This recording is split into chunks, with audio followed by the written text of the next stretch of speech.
Bienvenue dans la checklist du candidat. Cette deuxième saison, intitulée « Ne signez pas les yeux fermés », vous décrypte le jargon professionnel utilisé par les recruteurs ou les services RH au moment de signer votre contrat de travail. Parce que oui, vous avez brillamment passé votre entretien et on vient de vous faire une proposition d'embauche pour le job de vos rêves. Ce podcast vous décrypte tout et vous permet d'y voir plus clair afin de faire le bon choix.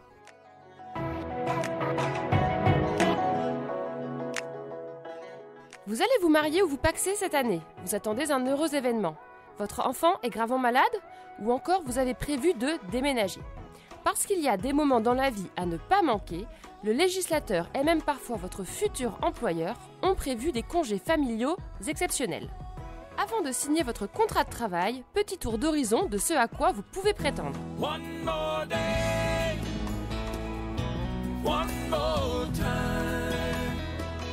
Pour quelles situations exceptionnelles pouvez-vous bénéficier de congés supplémentaires ? Sur ce sujet, la loi est très claire et liste les situations possibles ainsi que le nombre de jours octroyés. Le congé pour mariage ou Pacs, 4 jours. Le congé pour mariage d'un enfant, 1 journée. Le congé pour naissance ou adoption d'un enfant, 3 jours. Le congé pour décès d'un enfant, 5 jours. Congé pour décès du conjoint ou du partenaire de Pacs, 3 jours. Et enfin, annonce de la survenue d'un handicap chez un enfant, 2 jours. Cette liste est d'ordre public. Ça veut dire que votre employeur ne peut pas vous refuser ces jours et il ne peut pas non plus les réduire. De même, il ne peut pas diminuer votre salaire pour la prise de ces congés exceptionnels. Les journées se décomptent en jours ouvrables, c'est-à-dire que ne sont pas comptés comme des jours d'absence les dimanches et les jours fériés durant lesquels vous ne travaillez normalement pas.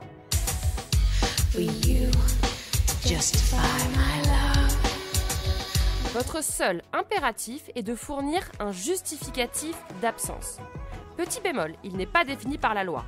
Vous pouvez donc présenter tout document attestant de la situation, un certificat de naissance, un certificat de décès, une convention de mariage ou un rapport médical par exemple. Existe-t-il des congés exceptionnels supplémentaires ? D'un côté, il y a le droit, et on l'a vu, les règles sont relativement claires. De l'autre, il y a ce que pratique réellement votre future entreprise. Parce que oui, certains pourront se réjouir d'avoir des avantages supplémentaires, comme un congé pour déménagement, un congé à l'occasion d'un baptême ou d'une communion, ou encore une cérémonie religieuse de mariage. À vous de vous renseigner en interrogeant votre futur service RH à la signature du contrat de travail ou en épluchant vous-même votre future convention collective.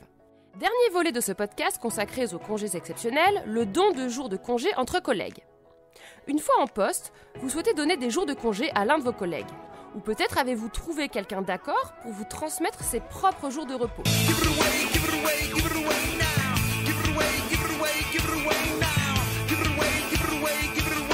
Le don de jours de congé permet de renoncer à une partie de ces jours de repos pour en faire profiter un collègue.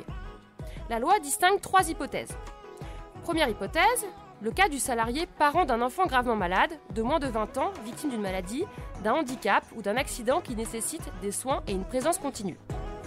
Deuxième hypothèse, le cas du salarié proche aidant avec au moins 1 an d'ancienneté dans l'entreprise et qui vient en aide à un proche en situation de handicap ou une personne âgée en perte d'autonomie. Troisième cas, le cas des personnes engagées dans la réserve militaire opérationnelle. Ça y est, vous savez tout de ces congés exceptionnels. N'hésitez pas à vous renseigner sur leur étendue dans votre future entreprise avant de signer votre contrat de travail. Vous hésitez entre 2 postes, le nombre de jours de congé peut faire la différence.